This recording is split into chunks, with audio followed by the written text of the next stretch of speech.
Welcome back, everybody. Got another video. First, a disclaimer: nothing men are intended for any legal purposes. This is all history and education, knowledge, and I'm glad to have my good friend Hunterman back. How you doing, Hunterman? Everything's good, Richard. How's everything over there? Real good, real good. This video here is going to be about the basic tools needed for conditioning a dog. So we can go through some of the equipment, some of the let's just start with collars and harnesses. What do you like to use? What type do you like to use? Okay, so let's start with the collars. Uh, One of the things I've come to learn about collars is the fact that there are so many different styles. Some collars are anywhere from a half an inch, inch and a half to 2 inches wide. Some are 2 stitch, 3 stitch, even 4 stitch. Uh, when we talk about collars, what is going to be the best collars for three functions? One is conditioning, one is for outdoor use, for walking, and then the other one would be for chain setups. So, what you would like to start with first, Rich? Well, let's start with let's go from the chain hookups. The on the chain, and then the working. What you're going to use to work, hand walking or whatever it is like that. Okay. All right. Well, for starters, with the collars, in conditioning a dog, especially if you're going to use them on, on a machine, mills, um, I prefer to use a thinner collar. The reason for that is it gives the dog a little bit more mobility and easier for them to move and bounce around without having to rub themselves, really raw. Um, but like I said, Richard, sometimes these collars are not created equal. There's different type of materials on these collars too. Some of them are very abrasive and some of them are pretty decent. And I like some of the new style collars that have actually fur on them. But honestly, I used to take the thinner collars for the mills, and I used to tape them up with Gorilla Tape or a very light amount of duct tape around them. And the reason for that is that the hairs don't catch on it. There's no friction. It slides back and forth. And it was strictly for working out the dogs, not for basic outdoor use. Right, right. Yeah, I like basically a wider collar for the chain, and even for working, not like a 3 inch, more like a 2 inch. The inch or inch and a half, I use those on pups, but I also had a dog that was kind of an escape artist. Even when you were working him, he tried to get out. So I had a thick collar on him, plus a thin collar. It was harder for him to pull his head out. Even on the chain, I had those two collars. You double collar them. Now that's not a guarantee, but it can help because they have to pull out of two collars rather than just one. And I'm with you. These new fabrics they're using, or I'm not even sure what it is. They look like leather, but they're not leather, but they're smooth. And some of the old collars we used to use, when they punched the holes through them, they would leave them rough. So I'd have to file that down, make sure it's smooth. Sometimes I would put, uh, like you said, I would attach a fur to, the fur on the inside. And even with some of the harnesses, they came like that with fur. So it's a matter of practicing like anything else. See what works good for you, and what works good for your dog, particular type of dog. If he's an easygoing dog and he works, just regular, he's not like crazy and get out there and try and kill himself. Then just a basic collar is good enough. But if you need some reinforcement, a leather collar or that new fabric they use with some fur on the inside, so it's not too rough on them, and abrasive, then you go with that, and Yeah, I totally agree. yeah, yeah, I'm also like you, Ubo. We have a few escape artists. That's why I always use a 2-inch collar or a 3-inch collar, triple stitch, and then I would use a very, very thin collar behind that, Yeah. and then I would have those two linked together with a clip.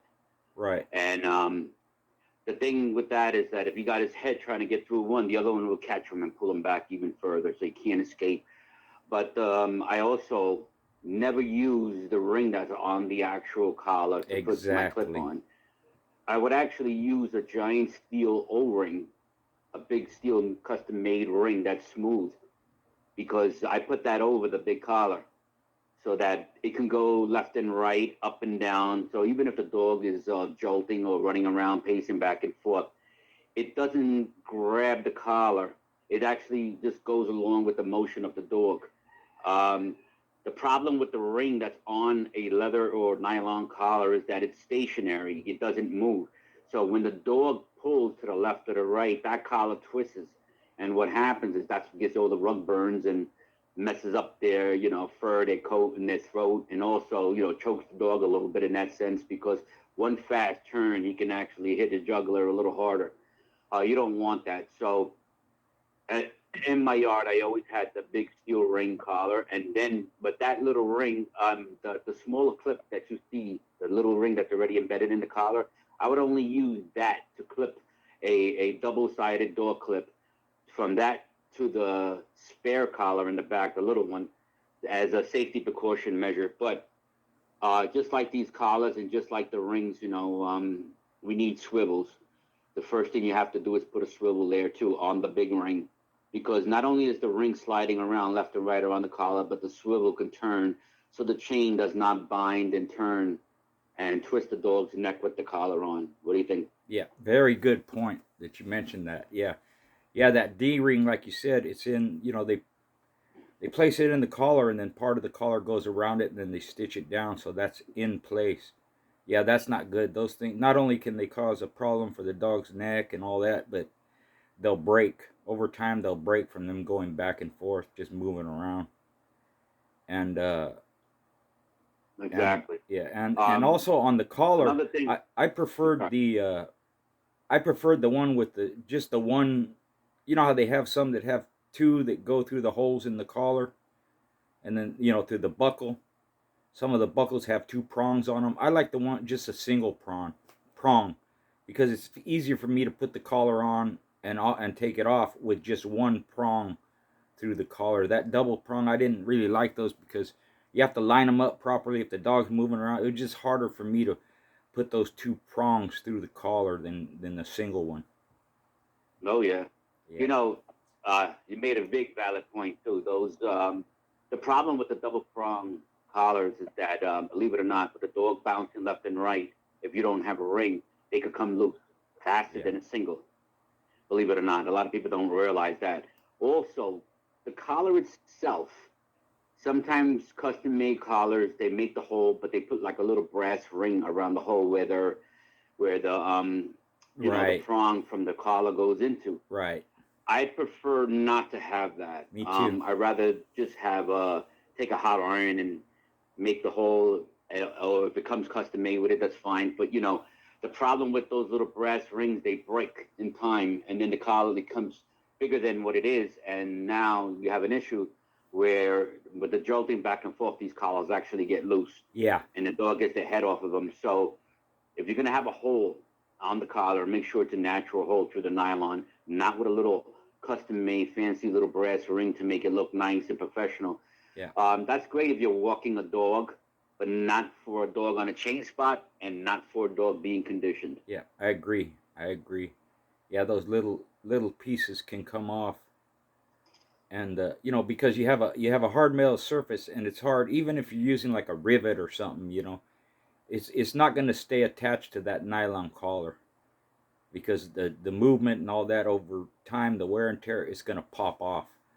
So that's a good point. And I also used uh, a big O-ring, metal O-ring through the collar too. I didn't use those. I've used those D rings like that. That one that's in the collar comes with the collar. They broke on me. That was a hard lesson to learn.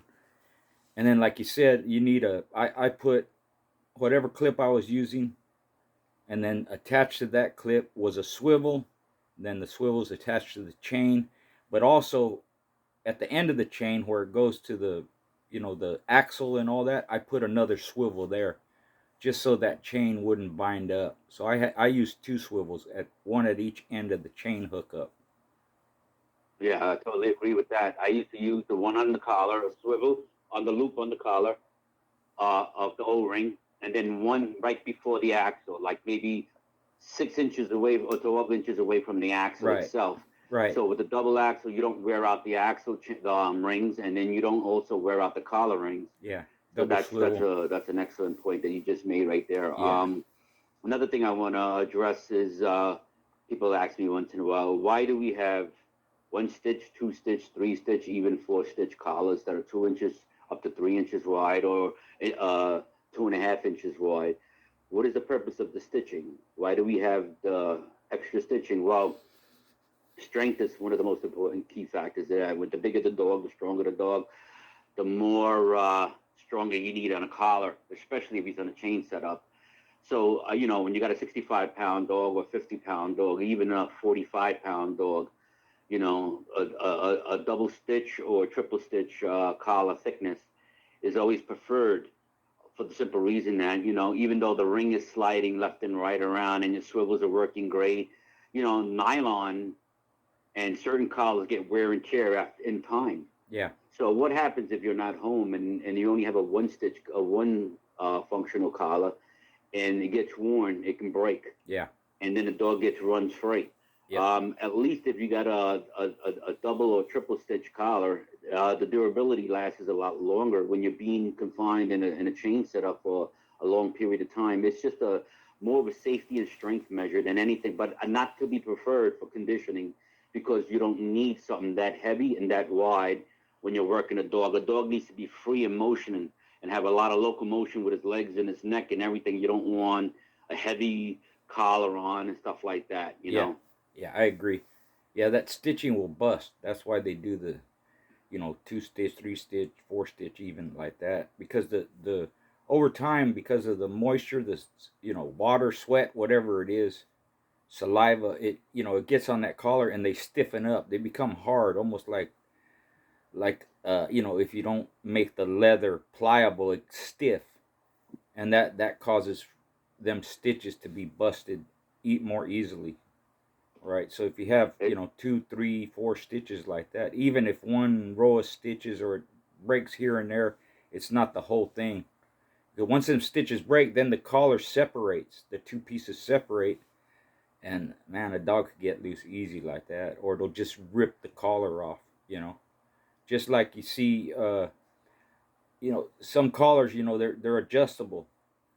So you have to get the right size collar for the dog. If the tongue part, is too long, where you got to tighten it up to the last hole.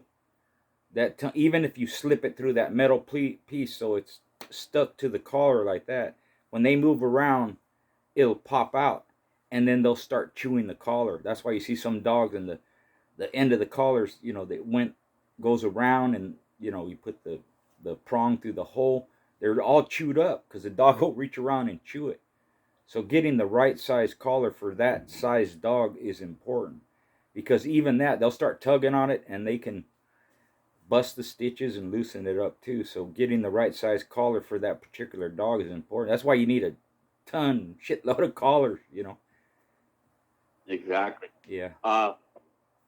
Another thing I'm going to mention on the next topic, which I'm going to say something first before I go on to the weight collar, on what the purpose is, and uh, difference in the weight collars and stuff like that, because that's also a collar topic.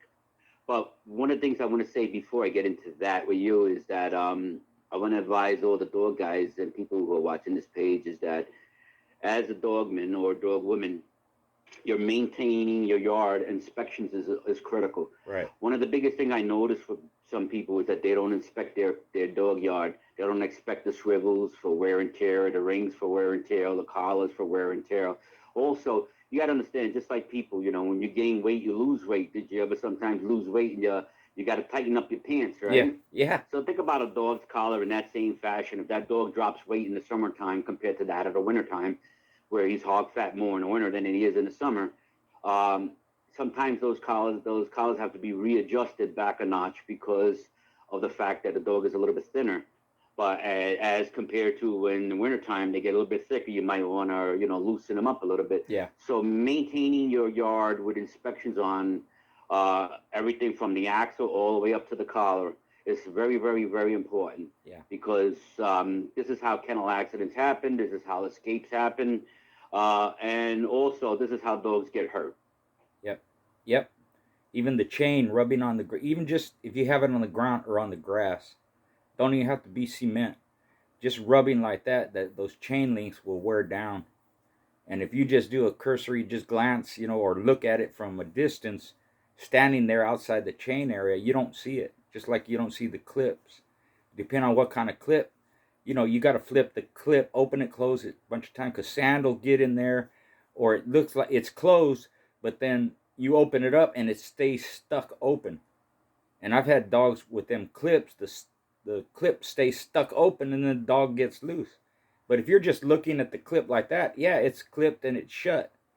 But if you don't mess with it, you don't know. Just like even the lap links, they'll wear out, but you'll see them get real thin. But if you're just looking like from that outside the chain spot, you don't really see it. So you gotta put your fingers through the collars. You got 2 or 3 fingers can go in there. The collars on good, in the summertime, they lose weight, so you might have to tighten up the collar. In the wintertime, they'll gain weight, and you got to loosen up the collar. I've done that where it was almost choking a dog one day. He put on weight, because of the Yeah. wintertime, and it was like, if I hadn't have messed with it, I probably wouldn't have noticed it until he started breathing funny or something.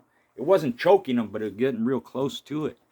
So all that is important. Check all your stuff, and now let's talk about a little bit about harnesses, and we can include the weighted collar and a weighted harness all in the same topic here. What kind of harness did you like to use? Believe it or not, I never used a regular standard harness because the fact that the straps were coinciding with the armpits and the rear hind quarter of the dog's legs. I didn't like those. I like a harness where one strap comes around the underbelly and the back and the front rear legs are pretty much free. And then it comes across the front of the chest and it splits into a Y over around the neck and then across the back. Those collars actually, believe it or not, you might laugh if I tell you this, but the best collars that I use the harnesses I use for conditioning is the ones they use for the dogs in the car seat belts. And that's where my harness came from. It was used for keeping dogs in the back seat of the car, for the seat belts. And they were Okay. free. They were light. They had the nice soft material. Never so much as ever touch anything of that front shoulder and the legs and stuff like that. So when it looped around the front of the chest, it came over the shoulder blades. It came right to the back of the dog. So, and the harness loop itself was further back towards the tail. So when I snap on that harness clip, it was right there. The dog is free motion. Uh, People say, well, I'd rather have the ring in the center of the harness. That's great if it's in the center of the harness, but I prefer further back. I like the dog feeling like he's free. Yeah. It just gave me more mobility and stuff like that. I've Yeah. seen a lot of people use heavy harnesses and stuff like that. Not to say it won't work, but I don't like it. I don't like anything interfering with my dog stretching. I don't need rug burns. I don't want the animal to feel uncomfortable. Yeah. It's like a horse. You want them to run and run, but you don't want them to have any kind of resistance on the harness onto the body. Yeah. Yeah. I think that's why they, with the weight pull harnesses, that ring is all the way in the back for that exact reason. Now I have used a regular harness for strength work, and it does exactly what you said. It hampers their movement. They can't move freely.